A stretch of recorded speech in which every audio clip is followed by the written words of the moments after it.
In order to streamline the process of putting your new equipment into service after it has been installed, it is important to go through a checklist to confirm all the equipment required has been received prior to the technician's arrival at your site. Your experienced power service provider will provide a checklist to be completed and returned to their appropriate service office. Installation will not begin until it is confirmed the set arrived with no freight damage, loose connections, and was completely as ordered. Both indoor and outdoor generator sets should be firmly mounted to a concrete foundation as specified by the manufacturer. The pre-startup checklist will differ somewhat for indoor and outdoor installations. Before the installation of an indoor set, it is important to check that all the loose equipment supplied with the set is there, such as the exhaust equipment.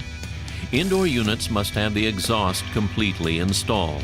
Do not bend the flexible connector section or use it to compensate for misalignment between the engine exhaust and the exhaust piping. An engineered thimble must be used where the exhaust penetrates the roof or wall. At the termination, there must be a rain cap on the vertical discharge. And on a horizontal discharger, there must be either a rain cap or the pipe cut off at a 60-degree angle with a bird screen installed. Outdoor units require the exhaust to be completely installed, including the rain cap, which must be able to open and close freely.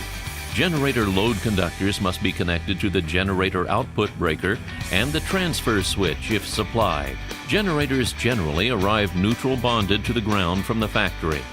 If the system requires a solid neutral, then the jumper on the generator must be removed. It is usually from the ground stud on the main alternator to the neutral bar. Control wiring should be in a conduit separate from the load conductors. Start wires need to be a minimum of number 18 and labeled number 3 and number 4. They need to be pulled up into the generator controller and to the connection point in the transfer switch.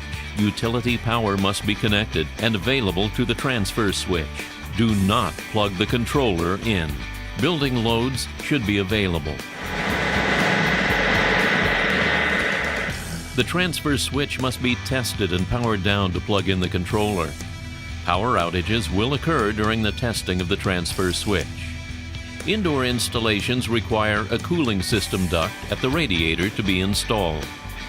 Indoor installations require intake and exhaust louvers, and they have to be checked to ensure they're fully operational.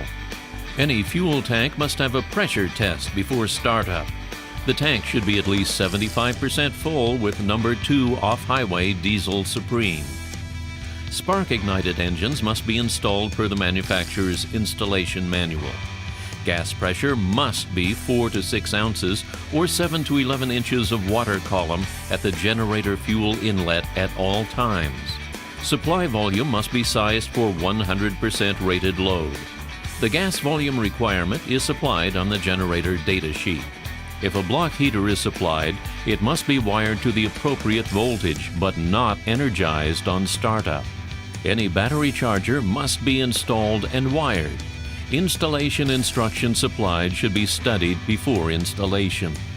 If the battery charger is more than 15 feet from the batteries, additional sensing wires may be required. If the installation is required to conform with NFPA 110 installation, 3 additional wires must be pulled from the charger to the generator controller for alarms.